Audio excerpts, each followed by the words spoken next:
Hello বন্ধুরা, আজকের সেশনটি Indian ইকোনমির MCQ এর উপর। আজকের ফার্স্ট কোয়েশ্চেন চলো দেখে নিই। Insurance regulatory and development authority was Incorporated in which ইয়ার? যারা অ্যান্সার জানো তারা গেস করতে থেকো। অ্যান্সার হচ্ছে বি 2000। ঠিক আছে। Following the recommendation of Malhotra committee, the insurance regulatory development act 1999 was passed and was Incorporated in April 2000। ঠিক আছে, এটা এপ্রিল 2000-এ ইনকর্পোরেট করা হয়েছিল। আর IRDA অ্যাক্ট কি বলা হয়? IRDA act 1999। আর কমিটিটার নাম মনে রাখবে, কে রিকমেন্ডেশন করেছিল insurance regulatory and development authority, সেটা হচ্ছে মালহোত্রা কমিটি। ঠিক আছে। IRDA এর হেডকোয়ার্টার কোথায়? হেডকোয়ার্টার হচ্ছে হায়দ্রাবাদে। ঠিক আছে, চলো নেক্সট কোয়েশ্চেন দেখে নিই। Question number 2, yes bank was granted licence to do business in which year? Answer হচ্ছে A 2004। নেক্সট কোয়েশ্চেন দেখি। Who was the Prime Minister of India during the first phase of nationalization of banks? এটা আশা করছি সবাই জানো। Answer হচ্ছে C Indira Gandhi. First phase of nationalisation কবে হয়েছিল তোমরা জানো আশা করছি, জুলাই 1969, তাই তো? First phase of nationalisation.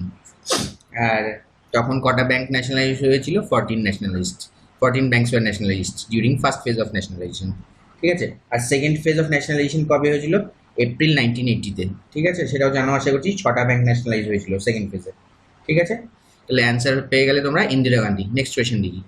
Rourkela steel plant was set up with the assistance of which country? Answer হচ্ছে সি জার্মানি। ঠিক আছে। নেক্সট কোয়েশ্চেন দেখি। The planning advisory board was set up by the interim government of India in which year? Important question. Answer হচ্ছে 1946, D 1946। Next question দেখি, question number 6. When did India become a member of the International Monetary Fund? IMF এর member কবে হয়েছে India? Answer হচ্ছে B 1945, 27th ডিসেম্বর। ঠিক আছে, 27th ডিসেম্বর 1945-এ ইন্ডিয়া IMF এর মেম্বার হয়েছে। ঠিক আছে। নেক্সট কোয়েশ্চেন দেখি। The national literacy mission was launched in which year? Question number 7-এর অ্যান্সার কি হবে? 7-এর অ্যান্সার হবে অপশন ডি 1988। ঠিক আছে। নেক্সট দেখে নিই, number 8, all taxes come under which of the following? এটা কিন্তু WBCS মেইনস এর কোয়েশ্চেন। ঠিক আছে। ট্যাক্সেস কোন হেডের আন্ডারে আসে? অ্যান্সার হচ্ছে এ রেভিনিউ রিসিট। ঠিক আছে, রেভিনিউ রিসিট এর আন্ডার কি আছে? যেগুলো মেইনলি কোনো লায়াবিলিটি জেনারেট করে না গভর্নমেন্টের। তো ট্যাক্স গভর্নমেন্ট পায়, কিন্তু ট্যাক্সে গভর্নমেন্টের কোনো লায়াবিলিটি জেনারেট হয় না, সেই জন্য রেভিনিউ রিসিটের আন্ডারে আসে। ঠিক আছে। Number 9, national rural development institute is situated at? এটাও WBCS মেইনসের কোয়েশ্চেন। অ্যান্সার হবে 9-এর ডি হায়দ্রাবাদ। ঠিক আছে। Among the following during which 5-year plan the total expenditure on agriculture was the highest? তাহলে এগ্রিকালচারের উপর হাইয়েস্ট এক্সপেন্ডিচার কোন 5-year প্ল্যানের সময় হয়েছিল? অ্যান্সার হচ্ছে 10-এর ডি 4th 5-year প্ল্যানের সময়। ঠিক আছে। Number 11, pump priming. দেখো এটা কিন্তু একটা আনকমন টার্ম, পাম্প প্রাইমিং। ঠিক আছে। Pump priming should be resorted at the time of? তাহলে পাম্প প্রাইমিং কখন ইউজ করা হয়? পাম্প প্রাইমিং হচ্ছে কি জিনিস আগে জেনে নিই। পাম্প প্রাইমিং হচ্ছে refers to injection of money by the government when the economy of the country is depressed. ঠিক আছে, মানে injection of money by the government. তো পাম্প প্রাইমিং এর সাথে কোন টার্মটা অ্যাসোসিয়েটেড? ডিফ্লেশন। ঠিক আছে, অ্যান্সার হচ্ছে ডিফ্লেশন, মনে রেখো এটা। নেক্সট দেখে নিই। Devaluation usually causes the internal trade prices to? Answer কি হবে এটার? ভালো করে কোয়েশ্চেনটা পড়ো আর অ্যান্সারটা গেস করার চেষ্টা করো। অ্যান্সার হচ্ছে সি রিমেইন আনচেঞ্জড। ডিভ্যালুয়েশন, দেখো ডিভ্যালুয়েশন কি রেফার করে? ডিভ্যালুয়েশন হচ্ছে রিলেটেড টু ইন্টারন্যাশনাল ট্রেড। ঠিক আছে, তাই জন্য এটা ডিভ্যালুয়েশনটা effects the prices of import and export but does not effect internal prices. এখানে কিন্তু ইন্টারনাল ট্রেড প্রাইসেস বলছে। ঠিক আছে, ডিভ্যালুয়েশনের সময় এক্সপোর্ট ইম্পোর্টের প্রাইসের এফেক্ট হবে, কিন্তু ইন্টারনাল প্রাইসেস কোনো যে দেশের মধ্যে যে ট্রেডগুলো হবে সেইগুলোর প্রাইসের কিন্তু কোনো এফেক্ট হবে না। ঠিক আছে, তাই জন্য devaluation usually causes the internal trade prices to remain unchange হবে এটা। ঠিক আছে। নেক্সট কোয়েশ্চেন দেখে নিই। Inclusive growth was the objective of which 5-year plan? এটা আশা করছি অনেকেই জানো।